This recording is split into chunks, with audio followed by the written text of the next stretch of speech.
All right. Well, number one. I know you want to be number one at the end of May, but what does it say about this team? Well, I think you're exactly right. You traded for the end of May, but it's a good thing. I think guys will get confidence from it. Shows how others feel about how they're playing right now. Doesn't hurt in the recruiting process, so all good. But it's really it all comes down to our next game, and that's playing Hopkins at 1 o'clock on Saturday. You must have gotten your players before those, though, because they all said, "Oh, we're not even half as good as we can be."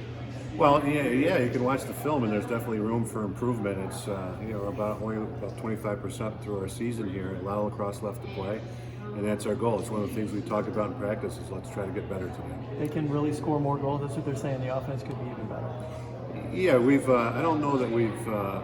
Our selection of shots, especially early in the year, were great, but we seem to get better as the game goes on. Unfortunately, in some of these games, we've been playing well in the second half. So, what was running on the list? Mellon, Fop, Dirth, how they all doing? I think that we'll probably wait a little bit more on Mellon just to make sure he's 100%. Dirth is day to day, and you should see Fop out there. So is Mellon, could he play, or is it more precautionary? Where do you think we are? Well, he has the type of injury where he could re-injure it, and we don't really want to put him in that situation.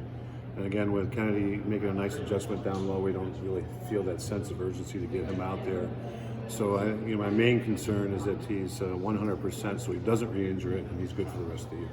So if this were tournament time, Nick could play? It would be close, yes. Yeah, Okay. yeah, I'd say so. What has he done in practice at this point? Just running? Yeah, he's been running in the field house, and he's really good. He's running really well straight ahead now. It's the change of direction that we're watching. Sure. I was watching the goal that Griffin Cook scored the other day again and again, man down. And it's not exactly a secret that he's good and he's fast, but a lot of kids come here and they're really talented crews and they don't get much time or make an impact right away.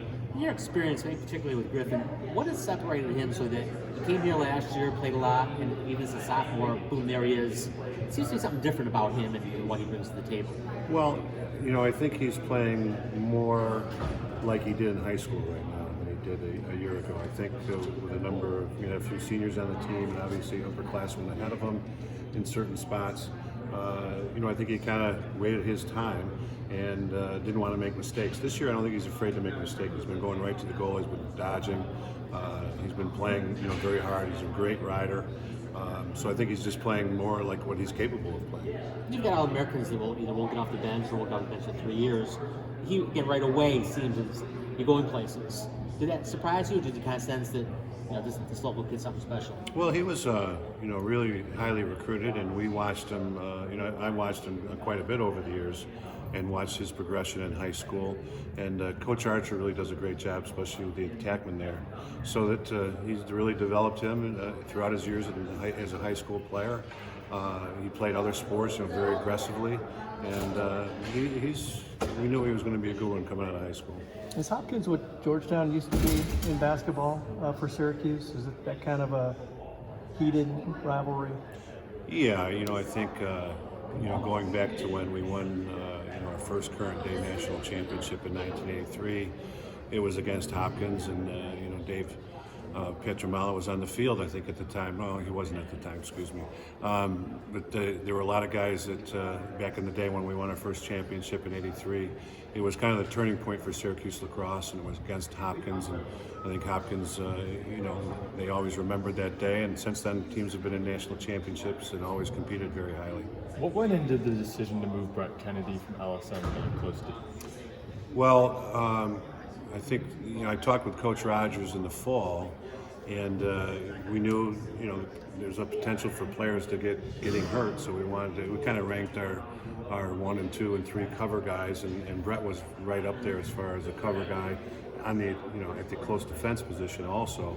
So I think that Coach did a really nice job working with him quite a bit more at close defense in the fall than in the spring, knowing that if something came up, we may have to use him there. Even if Nick was healthy, going into some of these ACC games where you really need 2 good cover guys, because a lot of these teams have 2 very good attackmen that can dodge, we knew that was going to be a possibility that he may be the second guy to go down on that. And you